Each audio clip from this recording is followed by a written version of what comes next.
Bonjour Lou. Bonjour. Aujourd'hui, nous accueillons Lou pour un atelier pâtisserie. Elle va nous dévoiler les secrets de sa recette. Alors Lou est pâtissière, chocolatière, boulangère. C'est ça. Est-ce que tu peux nous expliquer, Lou, en 2 mots, ton cursus professionnel, s'il te plaît? Alors tout d'abord, j'ai fait un baccalauréat en boulangerie-pâtisserie à Ferrandi qui se déroule en 3 ans. Donc c'est 2 ans en pâtisserie et 1 an en boulangerie. En alternance, c'est-à-dire que j'alternais entre l'école et un travail en tant qu'apprenti. Et suite à ce bac que j'ai obtenu, j'ai fait un CAP en chocolaterie-confiserie glaceur dans une autre école qui m'a permis, pareil en alternance, d'acquérir un nouveau domaine de compétences. Et à quel moment t'es venue l'idée d'exercer ce métier, d'avoir envie de faire de la pâtisserie? À quel âge? C'est venu très tôt parce que ma mère avait l'habitude de nous faire nos gâteaux d'anniversaire. Donc forcément, j'ai toujours aimé manger et plutôt le sucré. Donc je me suis dit pourquoi pas en faire mon métier et ça m'a plutôt bien réussi. Ça a été facile d'accéder à ce... Alors ça a été un peu compliqué parce que l'école où j'ai été, c'est un cursus qui est assez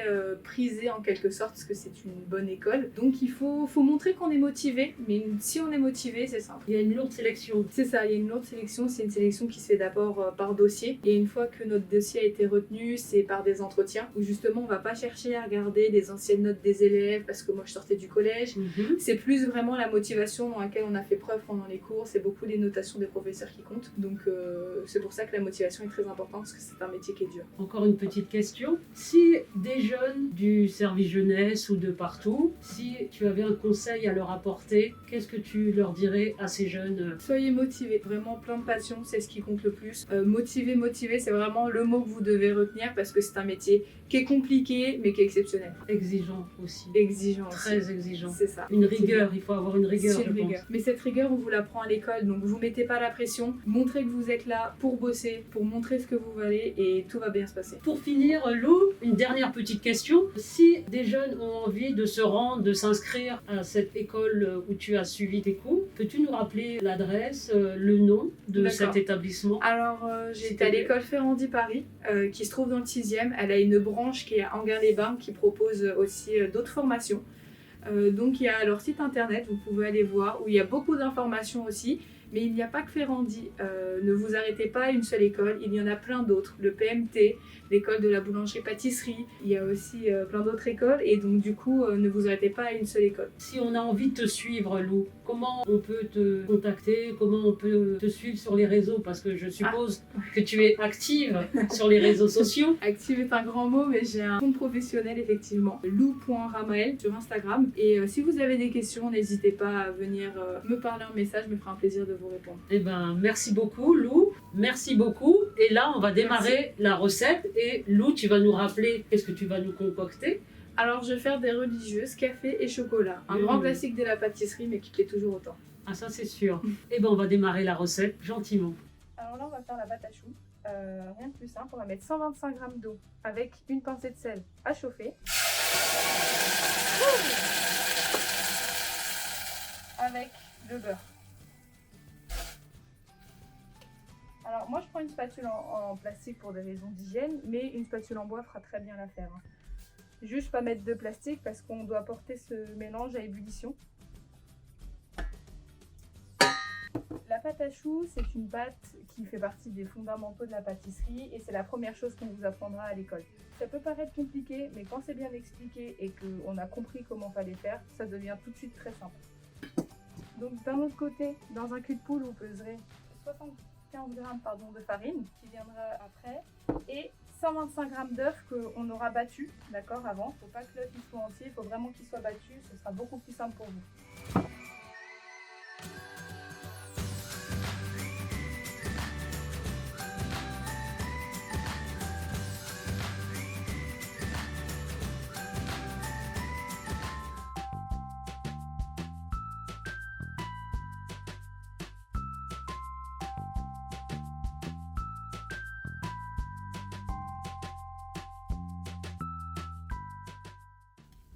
Hop là. Vous allez voir que ça commence à faire une pâte homogène. Et là, la panade, elle est réalisée. Donc une fois que la panade elle est comme ça, on va venir ce qu'on appelle la dessécher. Comme la casserole est encore chaude, alors il y a deux écoles. Soit on la laisse sur un feu qui est allumé, soit on la laisse sur un feu qui est éteint. Mais là, comme là, on est tous des débutants, on va le faire sur un feu éteint pour éviter que ça crame, c'est toujours mieux. Donc là, on va venir la sécher. Donc pour la sécher, ça veut dire qu'on va enlever l'excédent d'eau. Et là, vous voyez, hop là, elle sèche toute seule. Quand on sait qu'une pâte à choux, elle est bien séchée, il ne faut plus qu'elle colle ni à la spatule, ni à la casserole.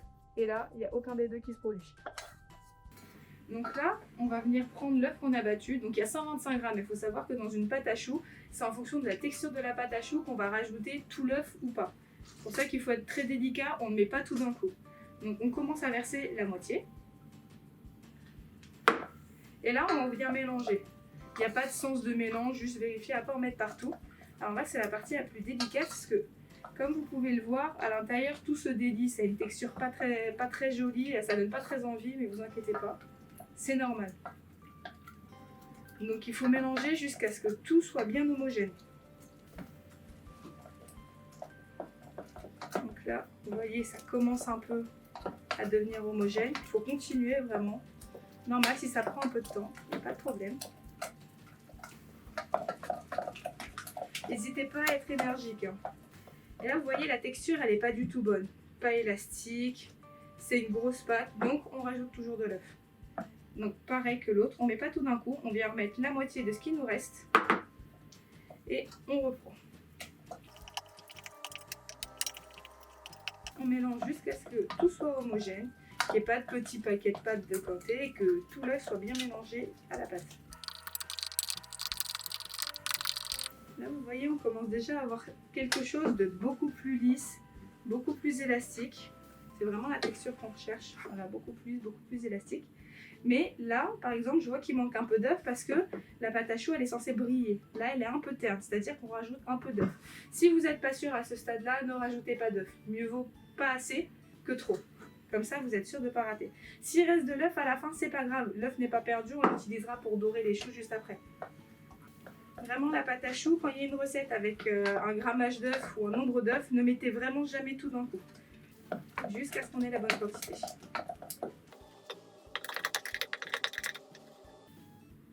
Alors là, vous voyez, la pâte à choux, elle est prête. Donc, elle est bien lisse, bien brillante. Et quand je lève, vous voyez, il y a un V qui se forme et les coupures sont nettes. Quand ma pâte à choux, elle a cette texture-là, je sais qu'elle va être bien. Hop là. Donc là, maintenant, on va passer au pochage. Alors, pour pocher, c'est simple, je vais prendre une poche à douille. Alors, les poches à douille, en fait, les douilles, c'est ça. Et ça, c'est une poche. Vous pouvez en trouver dans le commerce. Moi, c'est une poche à usage unique.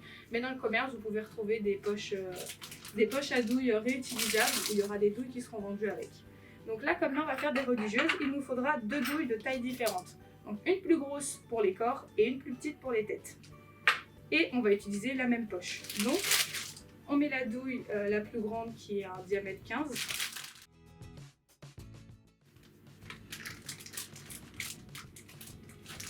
Et on va venir pocher les choux. Alors, moi je le fais à l'œil, mais pour vous aider, si vous avez chez vous un petit cercle ou quelque chose d'un diamètre assez grand pour faire le corps des choux, et ben vous pouvez le tremper dans la farine et mettre comme ça un petit sac sur votre papier cuisson, comme ça vous aurez un repère pour pouvoir mieux pocher. Alors, on commence par les gros. Donc là, la recette que je vous ai donnée, moi je vais faire deux sortes de religieuses avec, des cafés et des chocolats. Sauf que vous, si vous voulez en avoir plus d'une sorte, enfin choisissez une sorte, c'est mieux. Sinon vous doublez la recette de pâte à choux pour avoir plus de religieuses. Donc pour venir pocher, vous pouvez utiliser une maryse. Moi j'utilise une corne. Pour remplir votre poche à douille, il suffit de mettre sa main comme ça, vous voyez. On crée un creux, on vient prendre la pâte, on verse dedans. Et là où on a mis sa main, ça va nous servir en gros pour racler comme le bord d'une casserole. Et on vient racler, comme ça, hop là ça tombe, il n'y a plus rien sur les deux côtés. Et tout est rentré. Donc on ne remplit pas trop sa poche, comme ça c'est plus facile à manier. Donc après pour la refermer, on remonte un peu de sa main, on prend l'autre et là on ferme. Pour utiliser une poche, c'est un geste qui est technique, mais je vais vous montrer, je vais vous donner mes conseils, vous allez voir ça va très bien se passer. On resserre la poche, Hop là, on la prend dans sa paume. Alors moi je suis gauchère, si vous êtes droitier évidemment vous faites ça de votre main que vous utilisez. On vient la tourner dans un sens pour la mettre ce qu'on appelle sous pression. Comme ça vous voyez, à peine j'appuie, il y a de la pâte qui sort. Après, la main du bas va nous servir à diriger la poche. Il ne faut pas appuyer avec. Pour être sûr que vous n'appuyez pas avec, vous la mettez sur la douille. C'est avec la paume qu'on vient venir appuyer. Donc là, pour un chou, c'est simple. On va poser, on va appuyer. Là, vous voyez, j'ai un diamètre qui me convient. J'arrête d'appuyer et hop là, je viens tourner. Comme ça, ça finit mon chou. Et on va répéter ça. Vous essayez de faire la même taille à chaque fois. Hop là, j'appuie sans bouger, j'arrête d'appuyer et je tourne. Donc vraiment, il n'y a pas besoin de tourner comme vous voyez, ça c'est un geste qui est autre. Donc, quand vous appuyez, vous restez au même endroit. Comme ça fait des choux bien réguliers. Hop là. Et le mieux, c'est de les mettre un peu en quinconce. Comme ça, la cuisson, la chaleur se répartit mieux dans la cuisson et c'est beaucoup plus joli. Donc moi là, vous voyez, j'en fais 5. Parce que comme je vous l'ai dit, si vous voulez plus de religieuses, vous doublez la recette. Moi, je vais en faire 2, donc forcément, il y en aura un peu moins. Donc cette plaque-là, vous la mettez à côté, vous la réservez. Et maintenant, on va faire les têtes. Donc vous prenez une autre plaque. Pas les mettre sur la même plaque, parce que la pâte à choux, c'est une cuisson qui est bien particulière. Et donc, il faut que ce soit sur 2 plaques bien distinctes, sinon vous risquez d'avoir un raté. Donc là, comme je vous ai dit tout à l'heure, on va utiliser la même poche. Donc on vient prendre la douille au diamètre plus petit, on vient juste passer au-dessus comme ça. Il n'y a rien d'autre à faire. On la tient avec ses mains. Donc là, c'est le même procédé que pour les autres choux. Vous remettez sous pression, donc vous reprenez la poche que vous tournez. Hop là. Et là, vous venez pareil. Vous venez vous appuyer. Hop là. Une fois que vous avez le bon diamètre, ou pareil avec vos petits cercles, vous arrêtez d'appuyer, vous tournez.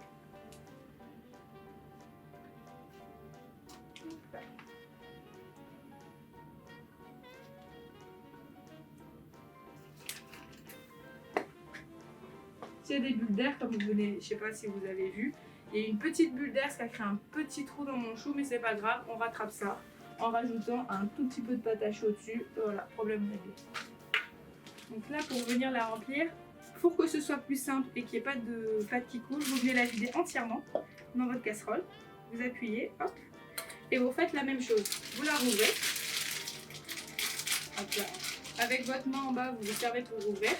Et vous faites exactement comme tout à l'heure. Vous prenez ce qui vous reste dans votre casserole et vous venez racler sur le bord de votre main.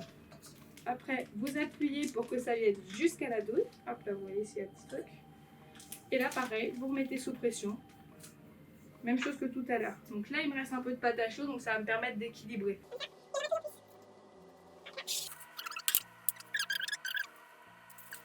Donc là, maintenant, on va venir, vous voyez l'œuf qui nous restait de la pâte à choux tout à l'heure, je vous ai dit qu'il ne serait pas perdu et je ne vous ai pas menti. On va l'utiliser pour dorer les choux.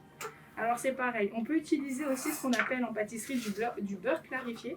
Le beurre clarifié, c'est un beurre où on a enlevé le petit lait, vous savez, la petite mousse blanche qui est au-dessus. Et ce qui nous permettra d'avoir un rendu avec un chou qui est beaucoup plus uni. Mais l'œuf, ça va très bien aussi, donc c'est pareil, l'œuf battu. D'ailleurs, il ne faut pas croire que pour avoir un beau rendu sur un chou, il faut que mettre du jaune. Justement, le jaune, il va donner très vite de la couleur à la pâte à choux. Et après, vous risquez de croire qu'elle est cuite alors qu'elle n'est pas cuite. Parce que le jaune, forcément, au four, il cuit plus vite que si on met avec du blanc, donc un œuf entier. Donc pour une dorure, surtout sur de la pâte à choux comme ça, un œuf suffit. Si vous voulez, vous pouvez faire un œuf plus un jaune d'œuf si vous voulez une couleur qui soit un peu plus prononcée. Mais un jaune d'œuf tout court, c'est un peu trop, ça va un peu trop coloré. Donc là, pour dorer les choux, c'est simple. Il suffit de ne pas appuyer. C'est pour ça qu'il faut que l'œuf soit battu. Parce que si l'œuf n'est pas battu, le problème c'est que vous allez avoir du blanc ou du jaune, ça ne va pas être régulier. Et il faut y aller délicatement. Hop là, délicatement, on vient caresser le chou. Et si vous voyez, comme par exemple là, il y a une petite pointe avec le pinceau. Comme ça, la pointe elle disparaît. Et on a un beau chou tout lisse.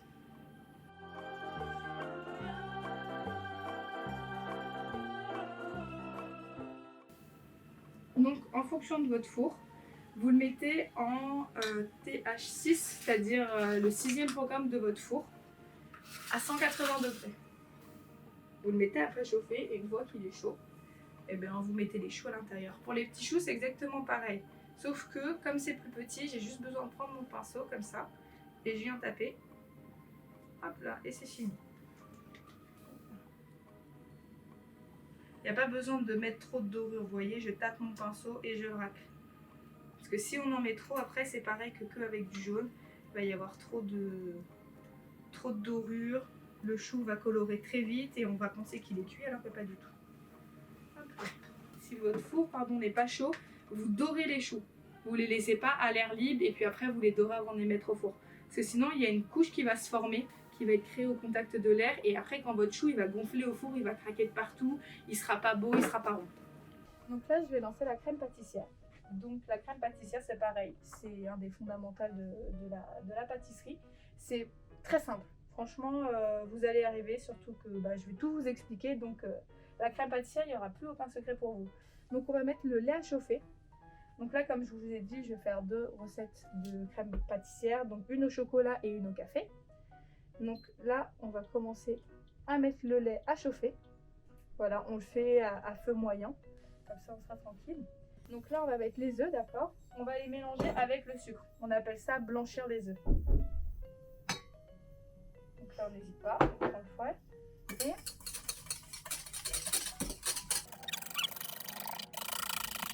voilà le résultat. Quand je dis qu'ils sont blanchis, c'est que vous voyez, ils ont pris une couleur un peu blanchâtre. Donc on peut aller plus loin, mais pour une crème pâtissière, c'est pas nécessaire. Donc là, c'est très bien. Donc là, je vais mettre de la poudre à crème. Alors la poudre à crème, on appelle ça en pâtisserie. C'est une crème qui est faite pour faire des crèmes pâtissières.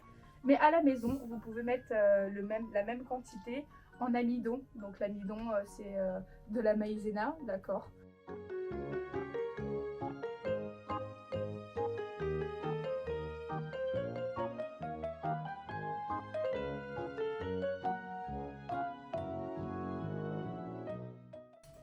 Et pareil, on vient mélanger.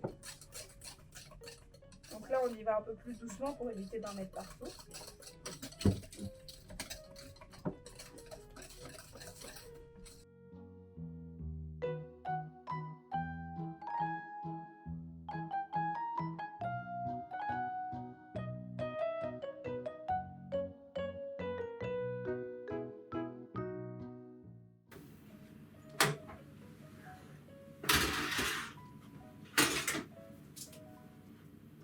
Donc là, les choux, c'est ça que j'ai oublié de dire tout à l'heure, très important, ne résistez à l'envie d'ouvrir votre four quand vous mettez des choux et qu'ils commencent à gonfler. Parce que si vous ouvrez votre four pendant que les choux ils commencent à gonfler, ça va devenir des crêpes. Et c'est absolument pas ce qu'on veut, on veut qu'ils soient bien gonflés comme ça. Alors pour la cuisson, c'est simple, il faut qu'ils aient une belle couleur, comme ça, et que vous ne voyez plus par exemple de petites rainures blanches, d'accord? Tout doit être, la couleur doit être homogène partout. Comme ça, on sait que le chou est bien cuit. Donc là, le lait, il bout, donc on va pouvoir baisser le feu.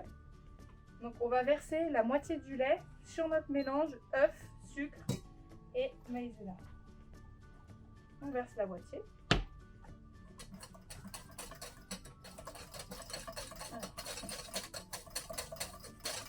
On va mélanger. Alors là, on remet le fouet dans la casserole et avec la maryse, on vient verser notre mélange. Voilà.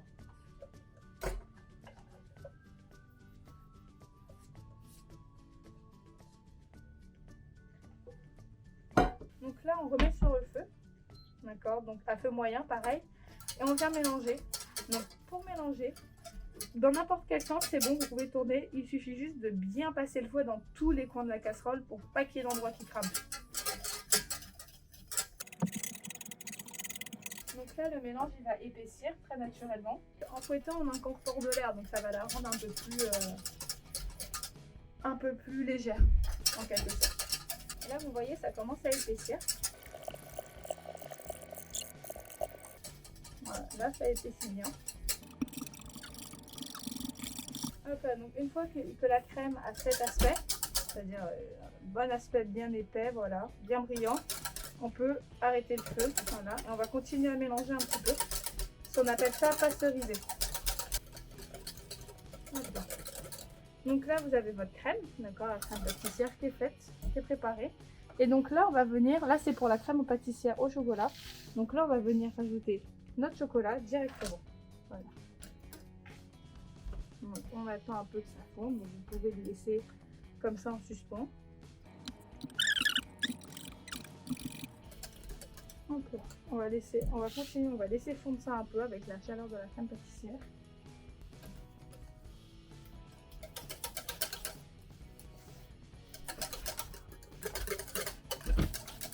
Voilà. Et après avoir mis le chocolat et qu'il soit bien fondu, on va rajouter le beurre. Alors le beurre, il faut savoir que c'est un exhausteur de goût. Donc si on en met, c'est forcément pour que ce soit meilleur. Hop là.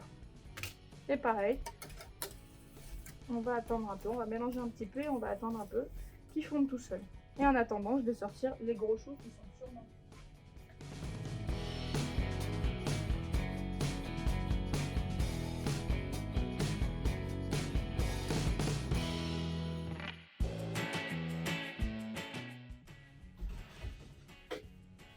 Donc pareil que pour les petits choux, ce qu'il faut c'est qu'il y ait une couleur uniforme partout, que ce soit en dessous ou en bas, qu'ils aient la même couleur. Donc là, on va percer les choux pour les garnir. On va commencer avec la crème chocolat. Donc pour percer les choux, on prend un couteau, ou si vous avez un petit pic, on rentre dans le chou, hop là, et on tourne, tout simplement. Voilà.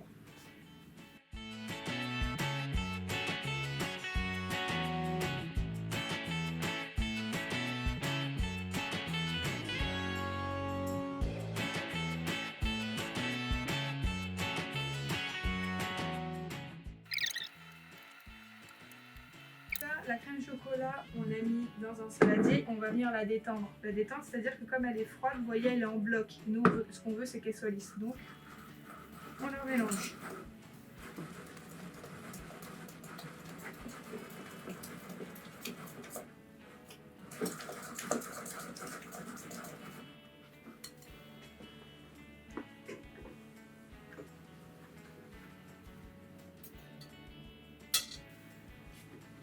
Donc là, on va prendre une poche avec le même diamètre, avec la douille qui vous a servi à faire les petites têtes. On va venir la remplir, même technique que tout à l'heure. Donc, pour garnir un chou, on va rentrer la douille dans le chou, à peu près voilà, jusqu'à ce qu'on ne la voit plus par rapport au plastique. Et après, on va appuyer jusqu'à remplir totalement le chou. Une fois que c'est fini, hop là, vous essuyez le bord ici.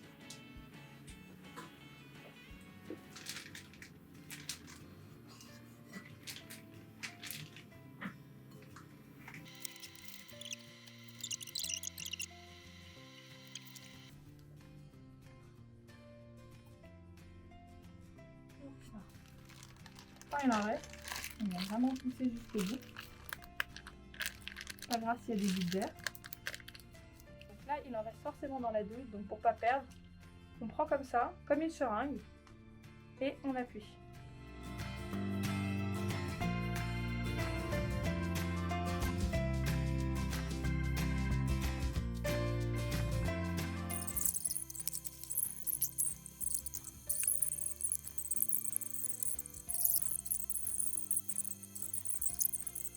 Pour le glaçage, moi j'utilise du fondant pâtissier, d'accord, qui est au chocolat.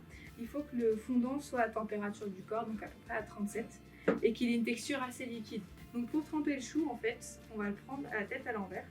Donc on va le renverser comme ça. On va le tremper à mi-hauteur. Hop là. On va tirer pour enlever l'excédent. Donc là, on va le pencher. Et avec notre doigt, parce que notre main est hyper méga propre, comme à chaque fois qu'on fait de la pâtisserie, on va venir enlever l'excédent, hop là, et couper le bord. Après, on va prendre avec son doigt, pareil, qu'on rafle sur les bords, voilà. On va venir redéfinir le rond pour que ça fasse pas de coulure et que ce soit joli. Hop là. Et après, vous venez poser le corps. Quand vous faites le corps, le fondant, il est en train de refroidir et donc il va créer une croûte en quelque sorte, il va sécher. Donc il faut que vous fassiez automatiquement la tête pour pouvoir la coller dessus. Donc la tête, c'est exactement la même chose. On va prendre, pas là où il y a le trou, d'accord, vraiment la face où il n'y a pas de trou. On vient plonger pareil à la moitié. On déplonge un peu comme ça. Et après, pareil avec son doigt, on vient enlever l'excédent et couper. Et après, on vient, hop là, enlever l'excédent sur les bords et faire un beau rond. Et tout de suite, on vient placer ça sur le corps. Comme ça, ça colle et ça tombe pas.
Voilà, notre atelier pâtisserie de la matinée a pris fin. Nous allons pouvoir remercier Lou de sa générosité, Il n'y a pas de problème, ça m'a fait plaisir. De nous avoir apporté tout son savoir-faire au niveau technique pour réaliser ces religieuses au café et au chocolat. Je pense que vous n'aurez pas la possibilité de les goûter. On le fera à votre place et on vous dira ce qu'il en est pour le prochain épisode en compagnie de Lou, si elle est disponible. Il n'y a pas de problème. Pour nous apprendre une autre recette, une autre technique. Avec plaisir. Et voilà, en tout cas, merci beaucoup de ta générosité. À bientôt. Il n'y a pas de problème. Et n'hésitez pas à nous suivre sur les réseaux sociaux, à suivre Lou également. Et nous avons nos ateliers au service jeunesse tous les vendredis avec la participation des jeunes à partir de 16h. Si vous voulez participer à ces ateliers, n'hésitez pas à nous contacter. Merci à la municipalité, au service jeunesse, à toute l'équipe. À bientôt. Au revoir.